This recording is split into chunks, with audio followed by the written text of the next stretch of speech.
Gênesis 6 e 7.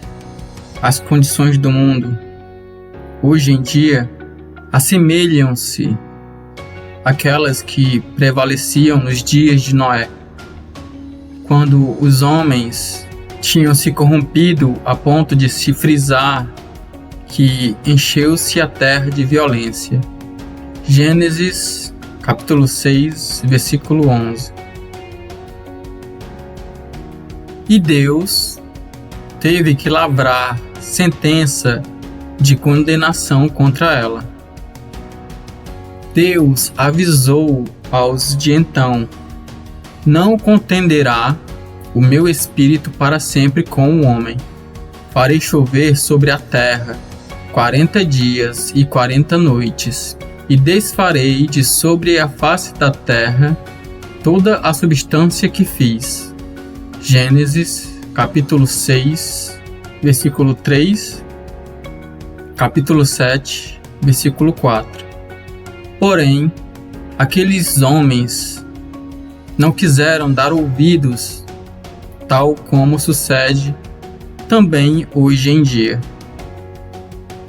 Referindo-se àquele caso, o Senhor Jesus disse: porquanto, assim como nos dias anteriores ao dilúvio, comiam, bebiam, casavam e davam-se em casamento, até ao dia em que Noé entrou na arca, e não o perceberam, até que veio o dilúvio e os levou a todos. Assim será também a vinda do Filho do Homem.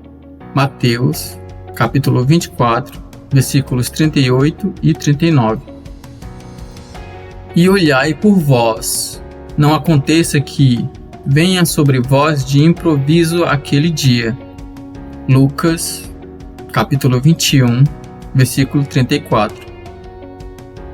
É provável que as pessoas de então julgassem estar vivendo numa época de esplêndido progresso.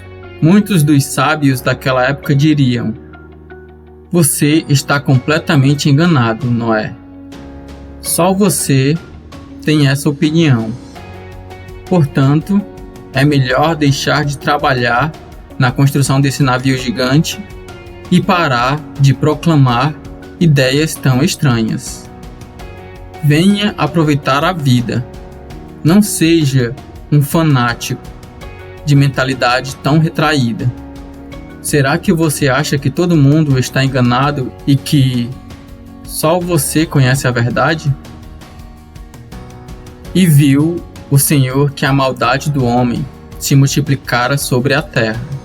Gênesis capítulo 6, versículo 5.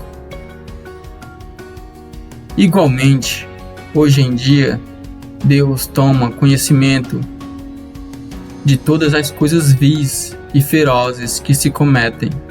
Veio o dilúvio e arrebatou-os a todos, com exceção daqueles que se haviam refugiado na arca com Noé. Todos quantos não estavam com Noé, fechados dentro da arca, estavam do lado de fora, daquela porta fechada. Para esses tais já não havia qualquer esperança de salvação. Era já demasiado tarde. De igual modo, as condições que logo hão de prevalecer serão exatamente semelhantes às dos dias de Noé. Sim, para grande surpresa dos homens. O mundo será apanhado desprevenido, com tão grande espanto como o foi então. Apenas hão de escapar aqueles que se tenham refugiado no bendito Salvador. Deus está proclamando aos homens em alta voz, e já está próximo o fim de todas as coisas. 1 Pedro, capítulo 4, versículo 7. Já a vinda do Senhor está próximo. Tiago, capítulo 5, versículo 8. Embora terríveis, essas guerras mundiais são apenas as aflições preliminares da grande tribulação que se aproxima. Grande aflição, como nunca houve desde o princípio do mundo até agora. nem tampouco há de haver. Mateus, capítulo 24, versículo 21. Não será um dilúvio, como nos dias de Noé, mas algo incomparavelmente pior. Ah, terra orgulhosa, que angústias por ti esperam, tais como nunca antes no passado viste, mas que as agonias que sempre te dilaceram, desde as mais breves até aquela que ainda persiste.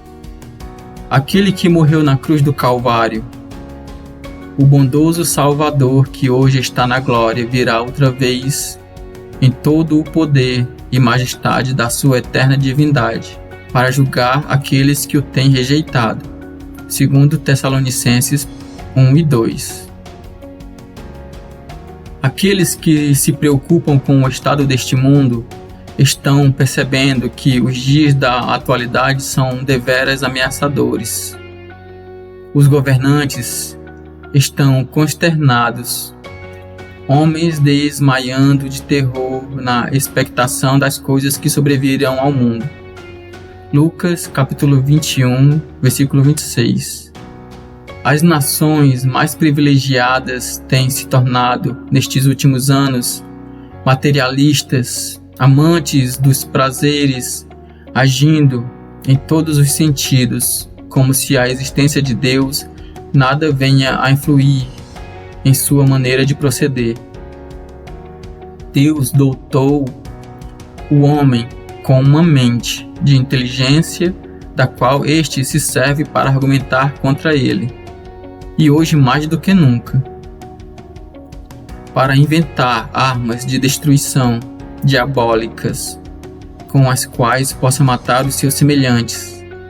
No decorrer de todos estes séculos, os homens têm tentado em vão remendar o pobre mundo por meio de educação e instrução, da reforma da legislação e toda a espécie de governos políticos. Porém, como o pecado jaz no coração de todo homem, e enganoso é o coração mais do que todas as coisas e perverso. Jeremias, capítulo 17, versículo 9. Todos os esforços da parte dos homens serão inúteis, nunca proverão remédio permanente para os males do mundo. Deus não se esquece de que o mundo é culpado pela morte de seu Filho, e disso brevemente pedirá contas, e visitarei sobre o mundo a maldade. Isaías, capítulo 13, versículo 11. O seu sangue é requerido. Gênesis, capítulo 42, versículo 22. Contudo, na sua graça, ainda apresenta Jesus, o crucificado, como o único meio de salvação.